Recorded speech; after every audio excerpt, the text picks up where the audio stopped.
All right, let's dive right in. I want to take you on a little tour of something pretty special, a privately circulated magazine from 1920s Los Angeles called The All-Seeing Eye. Now you have to picture this scene. This was a city just booming with new money and new ideas. And this magazine? Well, it wasn't for everybody. The very first page makes that crystal clear, addressing its readers simply as, "Dear friend and truth seeker." And boom, right there on the cover, you get the mission statement. I mean, that's a pretty bold promise, isn't it? The entire publication is built around this one single idea, that all this ancient, timeless wisdom, it holds the keys to solving the challenges of modern life, even the modern life of the Roaring '20s. But here's where it gets really interesting, the way it was distributed. This was a completely non-commercial project. The editor says it plain as day. The magazine cannot be bought and has no fixed value. So what does that mean? It means subscribers had to decide for themselves what it was worth and send that in. The editor called it a realization of responsibility, basically turning the readers into patrons of this shared community. So you open up this old-school occult magazine, and what do you think you're going to find, right? Dense mystical texts, maybe some ancient rituals. Well, the very first article is a total curveball. It's a passionate argument for the spiritual necessity of nonsense. The article basically lays out these two characters for us. On one side, you've got the gloom dispenser, the kind of person who just radiates pessimism and sucks the joy out of a room. And on the other side, the laughing mystic who spreads cheer. The magazine is really pushing back against this idea that a long face equals holiness, calling it an entirely erroneous concept, because according to them, true spiritual balance has to include a good laugh. And this quote just nails the whole point. Humor isn't seen as something trivial. It's a divine faculty. The ability to just appreciate the ridiculousness of things, to joke around and laugh, that's presented as a sign of true superphysical greatness. In their view, a healthy soul doesn't just put up with the world. It knows how to smile at it. Okay, but it wasn't all just, philosophical essays.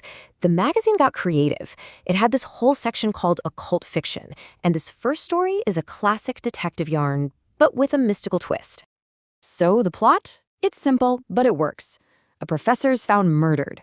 The house detective is completely clueless. And then out of nowhere, this mysterious Chinese mystic shows up.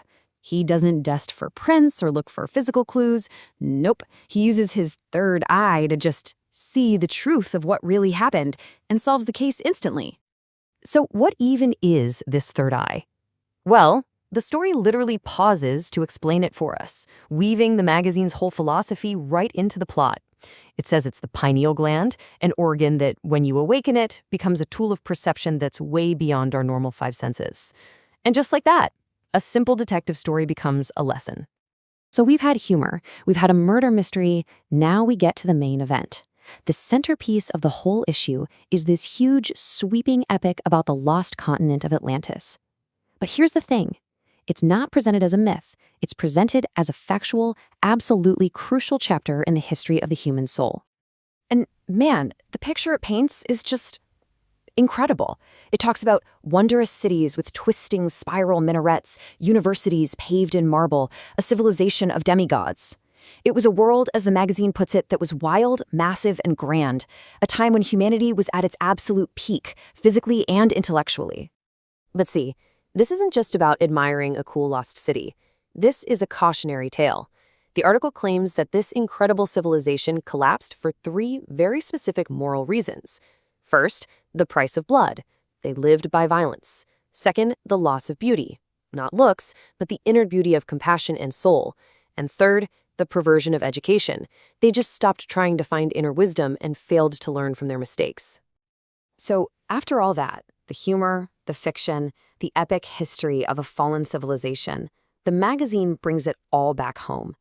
It connects these huge ideas to something deeply personal and practical, how you can avoid making the same mistakes by focusing on creating yourself. In a section about Masonic symbols, we get this really beautiful, powerful metaphor, the robe of blue and gold. It's described as a kind of spiritual garment, this radiant body of light that every single person has to weave for themselves. And it's not made of cloth.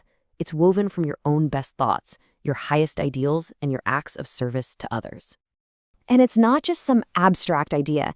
They actually give you the instructions. It says we all start with this triple thread: our thoughts, our actions, and our desires.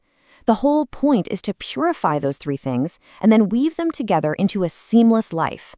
That purified life itself becomes the loom, where you can build that radiant spiritual robe of glory. And that's where it all clicks into place. The humor, the detective story, the fall of Atlantis, they're not just random articles. They are all pointing to the exact same idea. This magazine wasn't about hoarding obscure facts. It was offering a toolkit. It was making the case that all this ancient wisdom from all over the world is meant to be used to actively build a better, more harmonious, and more enlightened version of yourself. Which really leaves us with a final thought, one that feels just as urgent today as it must have in the 1920s. I mean, we live in an age of infinite data, endless distractions. So the question this nearly 100-year-old magazine is asking us is this: is the focused search for timeless, practical wisdom, is that not just an interesting hobby, but maybe more essential now than ever before?